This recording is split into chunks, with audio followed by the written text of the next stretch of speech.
Le Grand Matin Sud Radio, 7h-9h, Jean-Jacques Bien, Bourdin. nous allons prendre Sylvain et Thierry. D'abord, Sylvain, Thierry va nous parler des contrôles techniques. Thierry ne fait plus de contrôles techniques depuis 2 ans, ni sur sa moto, ni sur son auto.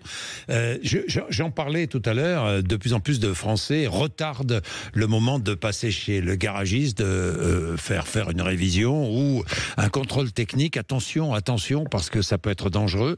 Mais je voudrais que nous revenions sur les petites et moyennes entreprises, parce que, encore une fois, moi, depuis que je fais ce métier, je défends les patrons de PME.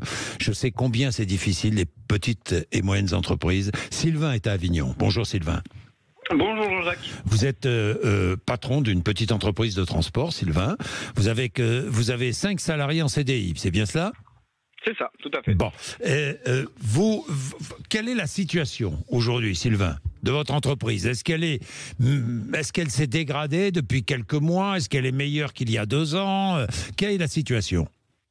Alors, elle s'est totalement dégradée depuis quelques mois. Oui. Depuis le marasme que nous vivons depuis début juin, quoi. On sent bien la baisse de consommation. Oui. On sent que les gens n'ont plus d'argent à la fin du mois parce que notre activité fait qu'on est lié vraiment à l'humeur des gens et à la croissance du pays. Votre activité, expliquez-nous, quelle est votre activité précisément ? Alors moi, je fais du transport de marchandises à forte valeur ajoutée. D'accord. Donc je pars des plateformes pour aller directement en magasin. Oui, d'accord. Donc là, on sent on a une baisse d'activité de toute façon de l'ordre de 30% depuis quelques mois. Oui. Donc c'est catastrophique. Et quand on apprend maintenant qu'ils veulent nous rajouter des charges... Mais quelle charge, Sylvain ? Pour l'instant, Par exemple, notre nouveau ministre des Transports nous a dit qu'il était favorable à remettre l'écotaxe.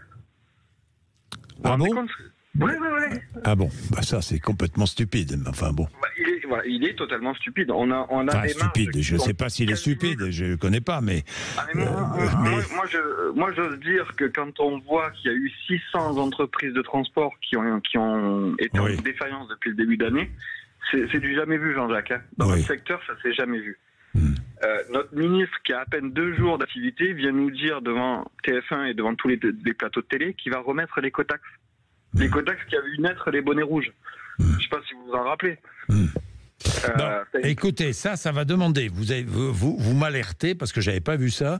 Vous m'alertez, je vais voir si il y a cette volonté-là de remettre l'écotaxe. Dites-moi, est-il vrai, Sylvain, que vous n'arrivez pas à employer, à trouver des salariés ? Sincèrement ? Oui. Non. Bon, vous non. Non, parce que j'en discutais avec le patron de la CPME il y a un instant, CPME du Sud, du Grand Sud, qui me disait oui, beaucoup d'entreprises n'arrivent pas à trouver des salariés. Alors, il a sûrement raison sur des postes très qualifiés, où il peut y avoir des difficultés, mais sur des postes de conducteurs super lourds ou poids lourds dans mon secteur d'activité... Il n'y a pas de problème. Non, on refuse. En ce moment, on refuse beaucoup. Refuse beaucoup. Bon, bah ça c'est bien. Merci Sylvain. Merci mon cher Sylvain. Merci d'être avec nous. Thierry est anglais. Bonjour Thierry Anglette. Bonjour. Oui, bonjour. Bonjour. Bonjour Thierry. Vous avez une moto et aussi un 4 roues, un véhicule, et pas de contrôle technique sur les deux. Pourquoi ? Non, la moto déjà c'est hors de question que je fasse le contrôle technique. Enfin, je veux dire, on nous impose quelque chose. Moi, ma moto est entretenue, donc c'est une taxe de plus pour moi.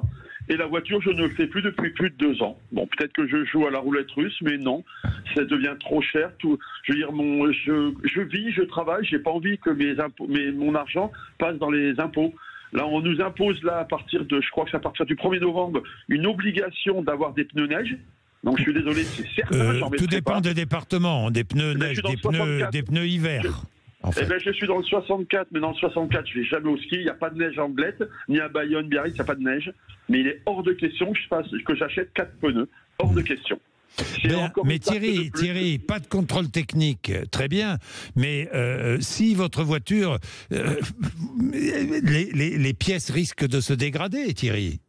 Mais moi, vous savez, les voitures d'aujourd'hui, elles ont des ordinateurs de bord qui vous indiquent quand il vous manque de l'huile, quand il vous manque de l'eau, quand les plaquettes de frein sont usées, quand vos pneus sont usés.